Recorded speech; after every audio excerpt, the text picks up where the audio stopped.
Hello guys, I'm going to continue to talk about summative assessment task for term 1 according to the grade 4. Сәлем достар, қалдарыңыз қалай? Бүгін біз жиынтық бағалау. Бірінші тоқсанның жиынтық бағалау жұмысына тоқталып өтетін боламыз. Бұл БЖБ тапсырмасы listening және speaking бойынша берілген. The task 1 answers the question, circle yes or no. Do the task while you will listen. You will listen twice. Бірінші тапсырма listening бойынша берілген, сұрақтарға жауап беру керек және иә немесе жоқ деген жауаптың қайсысы дұрыс сұрақта жауап берген кезде соны белгілеу керек. Және сіздер бұл жерде listeningді 2 рет тыңдай аласыздар. Мен қазір бұның тыңдалымын емес, сот тыңдалымның tape скриптін астына қойдым. Сол бойынша тыңдалымның сөздерін, мәтінін танысып, сұрақтарға жауап беріңіздер. Бірінші сұрақта Does he have a small breakfast? Төмендегі диалогты оқып шыққан болсаңыздар, бұл жерде мына Then I have a big breakfast, cereal, toast, bacon and egg and orange juice. Яғни осындай тағамдарды жейді екен. Демек, бұл жерде small breakfast емес, big breakfast. Сондықтан нәже жауабымыз no болады. Екінші сұрақ.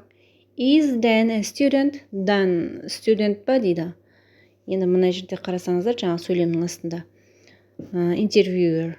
What do you do after breakfast? Яғни таңғы астан кейін не істейсің дейді. Осы жерде мына екінші сұрақтың жауабы көрсетілген. At 11 o'clock I go to university. Яғни сағат 11-де мен университетке барам дейді. Демек, бұл жерде мына Dan, яғни студент екен. Сонымен біздің жауабымыз yes болады.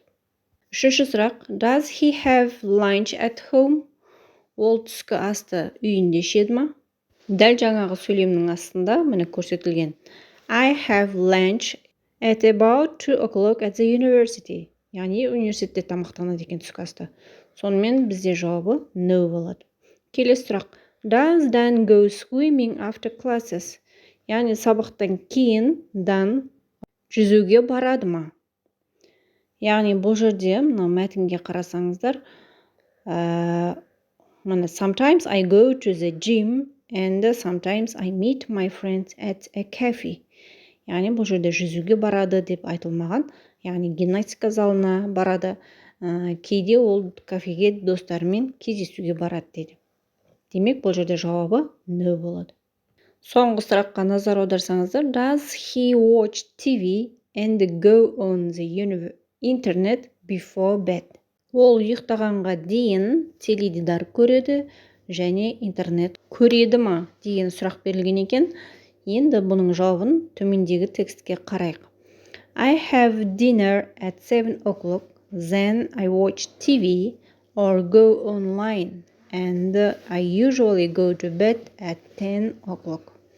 Бұл жерде кешкі астан кейін ол теледидар көреді екен және онлайн, яғни интернетті де көреді екен. Демек, бізде жауабымыз yes болады. Next task for speaking. Look at the pictures, choose one and answer the question. Яғни speaking бойынша тапсырма берілген, 2 сурет берілген, соның біреуін таңдайсыздар және төмендегі сұрақтарға жауап бересіздер. The first question is, what game are the children playing? Балалар қандай ойын ойнап жатыр? Бірінші суретте асық ату, екіншісінде hide and seek, яғни тығылыспақ деп айтады. Кейбір жерде соқыр теге деп те атайды. Енді осыны біз ағылшынша былай жауап береміз. The children are playing асық ату. Яғни бірінші сурет бойынша жауап беретін болсаңыздар, The children are playing асық ату деп айтасыздар. Ал екінші сурет бойынша The children are playing hide and seek. Келесі сұрақ. How do you usually play the game? Ойынды әдетте қалай ойнайсыздар дейді. They usually play this game in groups. Яғни екі топта, екі суретте де топпен ойналады. Келесі сұрақ. How do you need to play the game? Бұл ойынды ойнауға не керек, не қажет? We need us to play this game Бірінші сурет бойынша асық керек. Екінші сурет бойынша шарф, орамал керек. We need scarf to play this game деп жазасыз, айтасыздар.